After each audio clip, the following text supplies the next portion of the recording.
திரைக்கு வந்து சில நாட்களேயாகி வீறு நடைபோடும் திரைப்படம் மின்மினி. கலிதா சமீனின் இயக்கத்தில் வெளியான திரைப்படத்தில் எஸ்தர் அனில், பிரவீன் கிஷோர், கௌரவ் கலை, கரிகிருஷ்ணர் என பலரும் நடித்த திரைப்படம் மின்மினி. இந்த திரைப்படம் பற்றிய விமர்சகர் கருத்தாக எமோஷனல் இம்பேக்ட் என்று சொல்லப்படுகின்ற உணர்ச்சிகளின் தாக்கம் செலுத்தும் படமாக கதை நகர்ந்து செல்கின்றது. ஆனால் கதையில் காட்சியமைப்பு, கதாபாத்திரம் சுவாரஸ்யமாக இல்லை என விமர்சகர்கள் கருத்தாக உள்ளது. இமயமலையில் இருக்கும் பட்டர்ஃப்ளையை பார்ப்பதாக நகரும் கதையில் பட்டர்ஃப்ளை காட்சிகளை காண்பிப்பதில் படக்குழு தவறிழைத்துள்ளது என்று சொல்லப்படுகின்றது. படத்தினுடைய நாயகன் நடிப்பு அபாரம் அப்படி என்று சொல்வதற்கில்லை.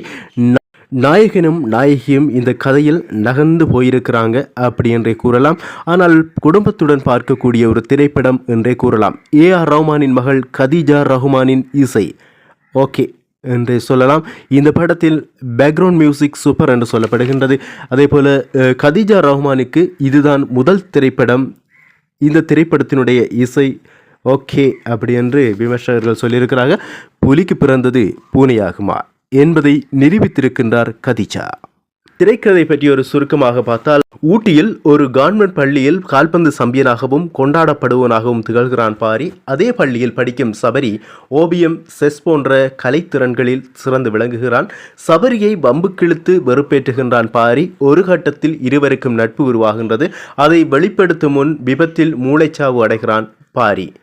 அவனின் இதயம் பொருத்தப்படுவதால் உயிர் பிழைக்கும் பிரபீனா பாரி படித்த அதே பள்ளியில் சேர்ந்து அவனின் மரணத்தால் துயரத்தில் உழலும் சபரிக்கு உதவ முயல்கிறாள். ஆனால் சபரி பள்ளியை விட்டு சென்று விடுகின்றான். பல ஆண்டுகளுக்கு பிறகு இமயமலையில் பைக் பயணம் செய்து கொண்டிருக்கும் சபரியை பின்தொடர்கின்றாள் பிரபீனா. இந்த பயணத்தில் இருவருக்கும் நேரும் அனுபவங்கள் தான் மீதி கதை. ஒரு ஆழமான மனித உணர்வுகளை அழகாக கடத்தும் திறமை படைத்தவர் இயக்குனர் ஹலிதா சமீம். சில்லு கருப்பட்டிக்கு பிறகு இதிலும் அதை நிரூபித்திருக்கின்றார். ஒட்டுமொத்த படமும் குளிர் பிரதேசங்களில் நிகழ்வது, இனிமையான காட்சி அனுபவம், ஊட்டியின் குளுமையும் இமயமலை பகுதியில் பிரம்மாண்டத்தையும் உணரச் செய்யும் மனோஜ் பரஹம்சாவின் ஒளிப்பதிவுக்கு வாழ்த்துக்களை தெரிவிக்கலாம். படத்தின் தயாரிப்பாளரும் இவரே என்று சொல்லப்படுகின்றது. 2 பதின்பருவ சிறுவர்களுக்கு இடையிலான பிணக்கு, சொல்லிக்கொள்ளப்படாத நட்பாக முகுளும் தொடக்க காட்சிகள் இதமாக இருக்கின்றது. பிறகு சற்றே தடுமாறும் திரைக்கதை இடைவேளையில் அழுத்தமாக நிலை கொள்கின்றது. இமயமலையில் உயரமான பகுதியில் சபரியும் பிரபீனாவும் மேற்கொள்ளும் பயணம், அவர்களுக்கிடையில் இணக்கம் உருவானது. அங்கு கிடைக்கும் அனுபவங்கள் தமிழ் சினிமா பார்வையாளர்களுக்கு ஒரு புதியவையாக இருக்கின்றது. இந்த அனுபவங்கள் ரசிக்கத்தக்கவையாக இருந்தாலும் திரைக்கதையில் அழுத்தமான சம்பவங்கள் இல்லாததால் ஒரு கட்டத்துக்கு மேல் திரையிலிருந்து கவனம் சிதறுவதை தவிர்க்க முடிவதில்லை. காட்சிகள் நிதானமாகவும் நகர்வது காரணம் என்று சொல்லப்படுகின்றது. தனித்து பயணிக்கும் ஆணுக்கும் பெண்ணுக்கும் இடையே காதலும் பாலின கவர்ச்சியும் மட்டுமே இருக்க முடியும் என்கின்ற எழுதப்படாத விதியை உடைத்து கண்ணியமான உறவாக சித்தரித்திருப்பது பாராட்டுக்குரியது.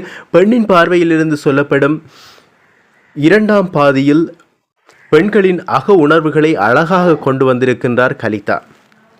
படம் தொடங்கும் போது 10 பருவ சிறுவர்களாக இருந்தவர்கள் வளர்ந்த பிறகு 2ஆம் பாதி படமாக்கப்பட்டிருப்பது கதைக்கு பொருத்தமாக இருக்கின்றது.